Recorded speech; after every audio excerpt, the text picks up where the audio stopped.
मुझे बहुत अच्छा लग रहा है इस सभा में आकर के, क्योंकि मेरी आंखों के सामने बहुत बड़ी तादाद में मेरी माएं और बहनें बैठी हैं। तो मैं आपकी मौजूदगी को सलाम करता हूं। नाना पटोले जी ने बहुत अच्छा बोला। मैं इतनी बड़ी तादाद में अपनी माओ, बहनों, दादियों को देख करके बहुत खुश हूँ। हिंदी समझ में आती है ना? मैं हिंदी में बोलूंगा तो समझ लेंगे आप ना। अपने शहर की ताजा हवा लेके चला हूँ। माइक थोड़ा अच्छा करो भाई। अपने शहर की ताजा हवा लेके चला हूँ। हर दर्द की यारों में दवा लेके चला हूँ। मुझको यकीन है कि रहूंगा मैं कामयाब, रहूंगा मैं कामयाब। मुझको यकीन है कि रहूंगा मैं कामयाब, क्योंकि मैं घर से माँ की दुआ लेके चला हूँ। क्योंकि मैं घर से माँ की दुआ लेके चला हूँ।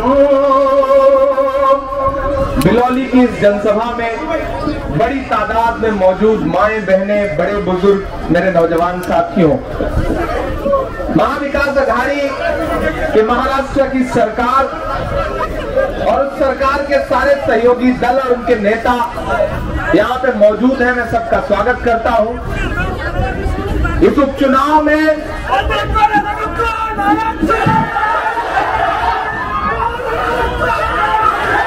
बिलौली वालों, ये चुनाव सिर्फ महाराष्ट्र का चुनाव नहीं है। अगर आपको लगता है कि सिर्फ यह एक एमएलए चुनने का चुनाव है तो नहीं।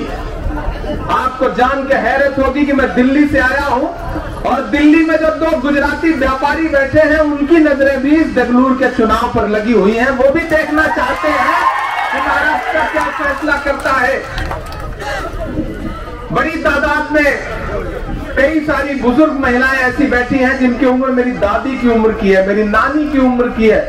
मैं बहुत छोटा हूं, लेकिन आदरणीय राहुल गांधी जी ने, प्रियंका गांधी जी ने, सोनिया गांधी जी ने मुझे कांग्रेस पार्टी का माइनॉरिटी डिपार्टमेंट का नेशनल चेयरमैन बना करके देश को एक संदेशा देने का काम किया कि न तो हम आम आवाम के मुद्दों से भाग रहे हैं, न तो अकलियतों के मुद्दों से भाग रहे हैं। हमने अकलियत की एक आवाज को नेशनल लेवल पे मजबूत कर दिया है, उससे काम ले लीजिए।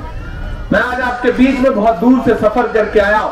मैं परसों झारखंड था, कल बिहार के उपचुनाव में था, लेकिन अशोक चौहान साहब से मेरा एक बड़ा दिली रिश्ता है, बड़े भाई की तरह है वो। और उन्होंने मुझसे जिद करके कहा कि इमरान आपको 27 तारीख को हर कीमत पर देगलूर आना है। तो मैंने कहा आप देगलूर बुला लीजिए, एक सभा कर लीजिए, मैं किसी तरह भाग दौड़ के पहुंच जाऊंगा। तो उन्होंने कहा कि इमरान भाई, बिलौली के जो लोग हैं उनका संबंध मेरे पिताजी से था, वो मेरे पिताजी से उनके रिश्ते नहीं हैं। और वहां के बुजुर्गों ने कहा है कि इमरान को अगर देगलूर बुला रहे हैं तो बिलौली भी ले आइए। तो मैं उनका आदेश नहीं टाल सकता। तो मैंने कहा अगर आप अपने लोगों से इतना जुड़ के रहते हैं कि अपने बड़े बुजुर्गों की बात नहीं टाल सकते, तो आप भी मेरे लिए बड़े हैं, मैं भी आपकी बात नहीं टालूंगा, मैं भी आपके बीच में आ रहा हूं। एक मुश्किल दौर में जी रहे हैं हम, जब भारतीय जनता पार्टी की सरकार, जिसे आप भाजपा कहते हैं, उसने आम आदमी को परेशान करने में कोई कोर कसर नहीं छोड़ रखी है। किस दावे के साथ सरकार में आए थे कि बहुत हुई महंगाई की मार, अब की बार भाजपा सरकार। याद है ना नरेंद्र मोदी के बड़े बड़े पोस्टर? तब कितने में मिलता था गैस? 365 रुपए का था 2014 में, याद है? आज कितने का है? 1000 रुपए के पास पहुंच गया। यहाँ बहुत सारे लोग रोज मोटरसाइकिल से चलते हैं। जब आप मोटरसाइकिल में पेट्रोल भरवाने के लिए पेट्रोल पंप पर खड़े होते हैं तो ऐसा लगता है कि पेट्रोल टंकी में पेट्रोल पंप से पेट्रोल की बूंद नहीं बल्कि आपके खून का एक एक कतरा अंदर जा रहा है। मोटरसाइकिल आपका खून पी रही है। ये किसने किया है? उन्हीं नरेंद्र मोदी जी ने किया है। रसोई गैस, यहाँ सारी महिलाएं घर गृहस्थी चौका बर्तन करने वाली है। आप जब सब्जी बनाने के लिए कढ़ाई में तेल डालती हैं तो ऐसा लगता है कि जैसे आंसू भी उसके साथ उसी कढ़ाई में गिर पड़ रहा है। जो रसोई का तेल कांग्रेस की सरकार में 60 रुपए 70 रुपए लीटर हुआ करता था, वो आज 200 रुपए से ज्यादा का हो गया। दाल के दाम आसमान छू रहे हैं, सब्जियों के दाम आसमान छू रहे हैं। भाजपा सरकार ने आपको यही दिया। लेकिन जब महाराष्ट्र के लोगों ने भाजपा की सरकार को उखाड़ फेंका और महाविकास अघाड़ी की सरकार बनाई, तो दिल्ली में बैठे हुए दोनों गुजराती व्यापारियों को, तानाशाहों को हजम नहीं हो रहा है। उनकी निगाहें लगी हुई हैं कि किस तरह से महाराष्ट्र की सरकार को अस्थिर कर दिया जाए, उसे परेशान किया जाए। लेकिन मैं जानता हूं ये महाराष्ट्र है, ये डॉक्टर बाबा साहब भीमराव अंबेडकर की धरती है, ये छत्रपति शिवाजी महाराज की धरती है। ये धरती बुज़दिल लोगों को पैदा नहीं करती, बहादुर लोग पैदा करती है। यहाँ जितनी माएं बहनें बैठी हैं, इन्होंने बहादुर बेटे पैदा किए हैं, जो दिल्ली की हुकूमत से डरते नहीं है, गुजराती व्यापारियों से डरते नहीं है। और आपने ये बता दिया है कि हमने सरकार बनवाई है। और ये जो उपचुनाव है, मैं अभी जितेश के बारे में अमर भाव से पूछ रहा था, आपके वो एमएलए जो स्वर्गवासी हो गए, आज उनका बेटा आपके बीच में है। इससे ज्यादा ईमानदारी की मिसाल क्या हो सकती है कि 2-2 टर्म एमएलए रहने के बाद भी अपना घर सही से ना हो। इससे बड़ी ईमानदारी की मिसाल क्या हो सकती है। ऐसे ईमानदार आदमी को भी आपके बीच में अगर वोट मांगने के लिए मिन्नतें करनी पड़े, तो मुझे लगता है ये इंसाफ नहीं होगा। भारतीय जनता पार्टी ने पूरी ताकत झोंक दी है इस चुनाव में। क्यों? क्योंकि वो अच्छे दलित भाइयों से, उनको फलते फूलते, उनको सदन में जाते हुए नहीं देख सकते। मैं उत्तर प्रदेश से आया हूं, मेरी आंखों ने हाथरस में दलित बिटिया को बलात्कार के बाद रात के 2 बजे जबरदस्ती चलाते हुए देखा है। उत्तर प्रदेश की सरकार ने अभी चंद दिन पहले आगरा में दलित समाज के एक व्यक्ति को थाने के अंदर पुलिस ने पीट करके मार दिया। ये कहां हो रहा है? ये भाजपा की सरकारों वाली प्रदेशों में हो रहा है। आपको समझना है, वो आपसे डॉक्टर बाबा साहब भीमराव अंबेडकर के संविधान को छीन लेना चाहते हैं, उसे बर्बाद कर देना चाहते हैं और उसके ऊपर अपना संविधान लागू कर देना चाहते हैं। इसलिए इस बाई इलेक्शन में, इस उपचुनाव में 30 तारीख को जब सुबह ईवीएम की लाइन में खड़ी होइएगा मेरी माओ मेरी बहनों, तो सिर्फ ये सोच के मत खड़ी होइएगा कि एक वोट देना है जितेश को। ये सोच करके ईवीएम का बटन दबाइएगा कि आपके दबाए गए एक ईवीएम के बटन से गुजरात के व्यापारियों को चोट पहुंचेगी। उन्होंने जो पेट्रोल का दाम 100 रुपए के पार किया है, जो गैस सिलेंडर 1000 रुपए के पास पहुंचा दिया है, जो सब्जियों के रेट बढ़ा दिए हैं, उसका बदला लेने के लिए 30 तारीख को वोट देने जाना है। यहाँ अकलियत के भी बहुत सारे साथी बैठे हैं। मैंने सुना है यहाँ कुछ बीजेपी के एजेंट छोड़े गए हैं जो आपके बीच में जा करके आपको बांटने का काम करें। पैसे खर्च किए जा रहे हैं, लेकिन आप तो ईमान वाले लोग हैं, आप बिकने वाले लोग नहीं है, मैं जानता हूँ। और आज हजारों किलोमीटर का सफर तय करके आपसे यही कहने आया हूं कि बहुत लोग आएंगे आपको बरगलाएंगे कि कांग्रेस ने आपको क्या दिया। अरे 3 दिन पहले जब मोहम्मद शमी को पूरा देश ट्रोल कर रहा था, तो एक शख्स उसके समर्थन में खड़ा हुआ जिसका नाम राहुल गांधी है। राहुल गांधी ने आगे बढ़कर के कहा कि ये मुल्क मोहब्बत से चलेगा, ये मुल्क गंगा जमुनी तहजीब से चलेगा, ये मुल्क हिंदू मुसलमान सिख ईसाई सबको लेकर के चलेगा, ये भाजपा की तानाशाही सोच से नहीं चलेगा। इसलिए मैं आपके बीच में आकर के ये कहना चाहता हूं कि बटिए मत, इस बार लड़ाई बहुत बड़ी है। ये चुनाव सिर्फ एक एमएलए का चुनाव नहीं है, एक बाई इलेक्शन नहीं है। मैं जानता हूं आप जितेश को जितवा रहे, मैं जानता हूं आपका अशोक चौहान साहब से ऐसा गहरा रिश्ता है कि आप कभी भी अशोक चौहान साहब को कमजोर नहीं करेंगे, बल्कि उनके हाथों को मजबूत करेंगे, क्योंकि उनके पिताजी के समय से उनसे आपका संबंध जुड़ा हुआ है। आप उस रिश्ते को निभाएंगे क्योंकि आप बिलौली के लोग रिश्ता निभाना जानते हैं, और वही रिश्ता निभाने मैं भी आपके बीच में आया। यहाँ बहुत बड़ी तादाद में लोग धूप में खड़े हैं। मैं आपकी मोहब्बत को भी सलाम करता हूँ। नया पाने की चाहत में पुराना छूट जाता है, तुझे अपनाऊं तो मुझसे जमाना रूठ जाता है। मोहब्बत पढ़ने लिखने में बहुत आसान है, लेकिन मोहब्बत को निभाने में पसीना छूट जाता है। आप रिश्ता निभा रहे हैं, लेकिन इस रिश्ते को 30 तारीख को और मजबूती से निभाइएगा। मेरी माँ, आपसे खास तौर से एक बात कहना चाहता हूँ। मैं इतनी बड़ी तादाद में आपको देख के बहुत खुश हूँ। सच में आज के दौर में इतनी बड़ी तादाद में सारे धर्मों की महिलाएं एक जगह इकट्ठा हो जाएं, इससे प्यारा मंजर भारत के लिए कुछ और नहीं हो सकता, इससे खूबसूरत मौका भारत के लिए कुछ और नहीं हो सकता। बस एक चीज जान लीजिए कि 30 तारीख को एक प्रण कर लीजिए, कसम उठा लीजिए कि घर में घर वाले ये कहे कि खाना बनाओ, सुबह चाय बनाओ, तो उनसे कह देना नहीं, आज चूल्हा तभी जलेगा जब जाकर के हम जितेश को वोट दे करके आएंगे, उसके बाद ही घर में चूल्हा जलेगा। क्योंकि अगर आपने सोच लिया तो घर वाले की हिम्मत नहीं है कि और वो कुछ कर सके, इसलिए घर वालों को भी सुधारना आप ही की जिम्मेदारी है। अगर वो इधर उधर कहीं किसी के टच में आ गए हो, कुछ इधर उधर का मामला हो गया हो, कुछ थोड़े बहुत पैसे वैसे मिल भी गए हो, तो उनसे कह देना रख लो, ठीक है, रखने पे कुछ नहीं बोलूंगी, लेकिन अगर वोट कांग्रेस के अलावा किसी को दिया तो घर में रहने नहीं दूंगी, ये आपको कहना पड़ेगा। अगर आपने ये कह दिया तो आने वाले 2 तारीख को जब रिजल्ट आएगा, तो 2 को रिजल्ट आ रहा है और गुजरात के व्यापारी भी 2 हैं, तो 2 तारीख को जो रिजल्ट आएगा वो दरअसल उनको ये एहसास दिलाएगा कि तुम कहीं भी मध्य प्रदेश में जाकर के इधर उधर कर लो, सरकार बना दो, बिगाड़ लो, तुम उत्तराखंड में कुछ इधर उधर कर लो, सरकार बना लो, बिगाड़ लो, लेकिन ये महाराष्ट्र है, ये अच्छे अच्छों को छठी का दूध याद दिला देता है, महाराष्ट्र में तुम्हारी नहीं चलेगी, ये आपको एहसास दिलाना। मैं आपके बीच में बहुत दूर से आया हूँ, बहुत ज्यादा कुछ कहना नहीं है। नाना पटोले भाई अभी बोल के गए और उन्होंने कहा कि मुझे किसी एक दूसरे प्रोग्राम के लिए निकलना है। मुझे तो नाना पटोले पर इसलिए भी गर्व होता है, अच्छा लगता है कि जब पूरा देश नरेंद्र मोदी के आगे झुक रहा था, नरेंद्र मोदी के आगे नतमस्तक हो रहा था, जब बड़े बड़े विधायक नरेंद्र मोदी के पैसों के आगे झुक जा रहे थे, तब नाना पटोले ने हिम्मत दिखाई और नरेंद्र मोदी की पार्टी में रहने के बाद उनसे कहा कि हम आपको इनकार करते हैं, आपको छोड़ करके कांग्रेस के साथ जा रहे हैं, क्योंकि इस देश को कांग्रेस के अलावा और कोई आगे नहीं ले जा सकता।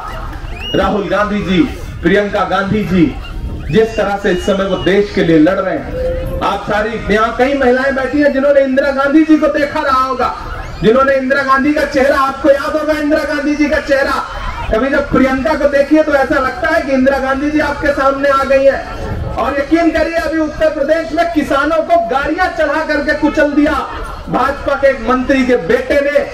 उस दिन बहुत जोर की बारिश हो रही थी, प्रियंका गांधी जी दिल्ली से सीधे लखनऊ पहुंची और उन्होंने कहा कि आज कुछ भी हो जाए मुझे उन किसानों तक पहुंचने से कोई भाजपा की सरकार रोक नहीं सकती। भाजपा की सरकार ने पूरे सूबे की पुलिस लगा दी प्रियंका गांधी जी को रोकने के लिए, लेकिन प्रियंका गांधी जी ने कहा कि नहीं, आज मुझे कोई नहीं रोक सकता, मैं किसानों तक पहुंचूंगी। भाजपा की सरकार ने प्रियंका गांधी जी को 3 दिन जेल में रखा, हिरासत में रखा, लेकिन प्रियंका गांधी के अंदर राजीव गांधी का, इंदिरा का खून दौड़ रहा है, वो झुकी नहीं। उन्होंने कहा जब तक मंत्री के बेटे की गिरफ्तारी नहीं होगी मैं वापस लौट के नहीं जाऊंगी, और मजबूर होकर के उनको गिरफ्तार करना पड़ा। आज यहाँ इतनी महिलाओं को देख करके मैं कल जा रहा हूँ, मैं प्रियंका जी के एक प्रोग्राम में रहूंगा, उनसे बताऊंगा कि मैं बिलौली में बहुत सारी महिलाओं से मिल के आ रहा हूँ। आपको पता है अभी प्रियंका जी ने एक वादा किया है, उत्तर प्रदेश में इलेक्शन होने जा रहा है अगले साल, तो प्रियंका जी ने वहां घोषणा की है कि हम 40% टिकट महिलाओं को देंगे, महिलाओं के लिए, महिलाओं को राजनीति में लाने के लिए। जो उनके अंदर जज्बा है वो आने वाले दिनों में इस देश की तस्वीर बदलेगा, इसमें कोई दो राय नहीं। मैं आपके बीच में ये कहने आया हूं कि ऐसी सरकार जो दिल्ली में रह करके भी महाराष्ट्र की सरकार को परेशान कर रही, एक चीज तो अच्छी हुई है कि महाराष्ट्र की सरकार ने, महाविकास आघाड़ी की सरकार ने, माननीय मुख्यमंत्री जी ने भाजपा के तमाम जो बड़े बड़े लठैत थे उनको काबू में ला दिया है। आज इस एक छोटे से चुनाव में 2 केंद्रीय मंत्रियों की ड्यूटी लगाई है भाजपा ने, कई एजेंसियां छोड़ दी गई हैं। पहले सीबीआई उनका साथ देती थी, ईडी उनका साथ देती थी, आजकल एनसीबी भी उन्हीं के चंगुल में है। लेकिन महाविकास आघाड़ी की सरकार ने यह बता दिया है कि ना हम नरेंद्र मोदी, ना अमित शाह, न किसी एजेंसी, न किसी मंत्री से डरेंगे, क्योंकि हम मराठी मानुस हैं, हम किसी से डरते नहीं हैं। मत समझना डराने से डर जाएंगे, मत समझना डराने से डर जाएंगे, अब के सारी हदों से गुजर जाएंगे। मौत के नाम का खौफ देता है क्यों मौत के नाम का खौफ देता है क्यों, मौत जिस रोज आएगी मर जाएंगे, मत समझना डराने से डर जाएंगे, कि हिंद के नौजवानों के दुश्मन हो तुम, आरती और अजानों के दुश्मन हो तुम, हिंद के नौजवानों के दुश्मन हो तुम, आरती और अजानों के दुश्मन हो तुम। पहले तो हिंदू मुस्लिम के दुश्मन थे, पर आजकल तो किसानों के दुश्मन हो तुम। अन्नदाता से उलझे हैं इस बार ये, अन्नदाता से उलझे हैं इस बार ये, मोदी शाह हो सब सुधर जाएंगे, मत समझना डराने से डर जाएंगे, अब के सारी हदों से गुजर जाएंगे। महाराष्ट्र वालों, इस इलेक्शन में मुझे अच्छा लग रहा है कि पूरी महाराष्ट्र कांग्रेस, एनसीपी के तमाम साथी, शिवसेना के तमाम साथी जितनी जिंदा दिली के साथ इस इलेक्शन को लड़ रहे हैं, अगर इसी इलेक्शन के जज्बे को हमने पूरे स्टेट में, पूरे महाराष्ट्र में बनाए रखा तो आने वाले दिनों में भाजपा के लिए एक सीट जीतना भी मुश्किल हो जाएगा, इसमें कोई दो राय नहीं। ये जज्बा बना के रखना है। और मुझे अच्छा लग रहा है महाराष्ट्र कांग्रेस का जो माइनॉरिटी डिपार्टमेंट है, अल्पसंख्यक विभाग है, उसके तमाम साथियों को इस इलेक्शन में मेहनत करते हुए देख करके मुझे अच्छा लग रहा है, क्योंकि वो विभाग मेरे अंतर्गत आता है। तो मैं इस विभाग के तमाम पदाधिकारियों को, Maharashtra minority department, Mumbai minority department, उन तमाम लोगों को बहुत मुबारकबाद देता हूं और उनका शुक्रिया अदा करता हूं कि इस चुनाव में, उपचुनाव में उन्होंने पूरी मेहनत की है। आज लोग कहते हैं कि कांग्रेस ने क्या दिया, इस देश को कांग्रेस ने क्या दिया। पार्लियामेंट में खड़े होकर के नरेंद्र मोदी जी भाषण दे रहे थे, कांग्रेस ने 70 साल में देश को क्या दिया, बताइए क्या दिया। पीछे से राहुल गांधी जी में आए तो बोले मैं चौकीदार हूं, देश की तिजोरी की चाबी मुझे सौंप दो, मैं चौकीदारी करूंगा, देश लुटने नहीं दूंगा। आज कैसी चौकीदारी कर रहे हैं देख रहे हैं आप। बड़े बड़े उद्योगपति हजारों हजार करोड़ रुपया लेकर के विदेश भाग गए और चौकीदार आराम कर रहा है। कहां सोया है चौकीदार, कहां सोया है चौकीदार। पेट्रोल ने सेंचुरी मार ली, गैस 800 पार। कहां सोया है चौकीदार, कहां सोया है चौकीदार, कहां सोया है चौकीदार, कहां सोया है चौकीदार।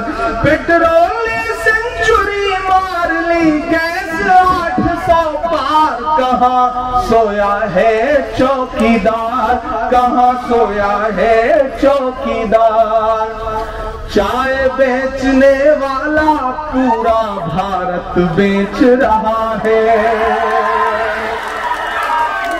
इतना झूठा आदमी पूरी दुनिया में आपको तलाश लज्जो नहीं मिलेगा।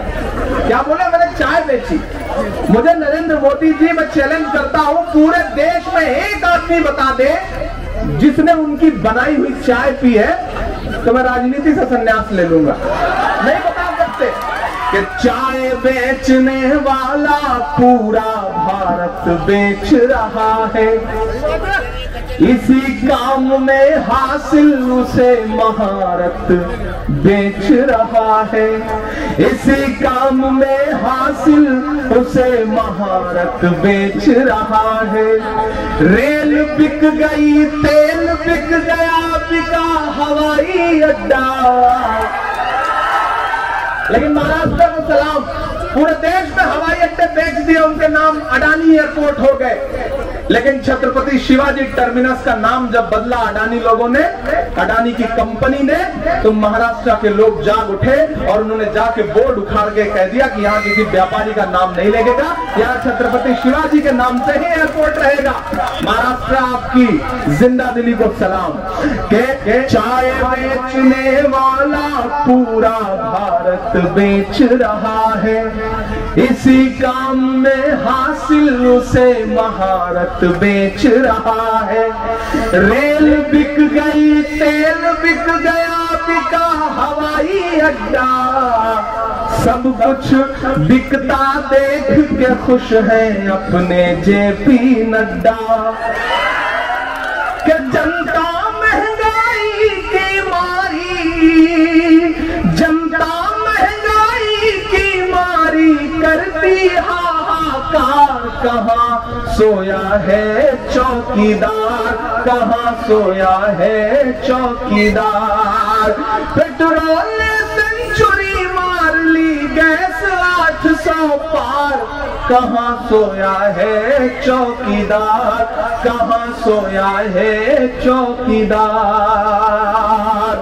आखिर में बस आपसे इतना कह रहा हूं कि 30 तारीख की सुबह अपने घर से निकलिए और अपने एक एक वोट की अहमियत समझिए। एक एक वोट की, आपको बरगलाने, आपको गुमराह करने, आपको खरीदने, आपको बांटने के लिए बहुत सारे लोग अभी 2-3 दिन में आएंगे, लेकिन एकजुट रहना, क्योंकि जितेश का जीतना उनके पिताजी को सच्ची श्रद्धांजलि होगी। इससे बड़ी श्रद्धांजलि कुछ और नहीं हो सकती। अगर जितेश अच्छे वोट से चुनाव नहीं जीते तो जो आपका रिश्ता रहा है अपने पुराने एमएलए से, वो कहीं स्वर्ग में बैठे हुए 2 तारीख का इंतजार कर रहे होंगे कि आपने उनके बेटे के साथ इंसाफ किया या नहीं किया। आप इंसाफ करेंगे ना? करेंगे ना? जितेश को जिताएंगे ना? यहाँ की जो भाजपा के नुमाइंदे हैं, जो सुबह शाम इसी साजिश में घूमते रहते हैं कि किस तरह महाविकास आघाड़ी के रिश्ते को बर्बाद किया जाए, उनके मुंह पर भी आपका एक एक वोट करारा तमाचा होगा।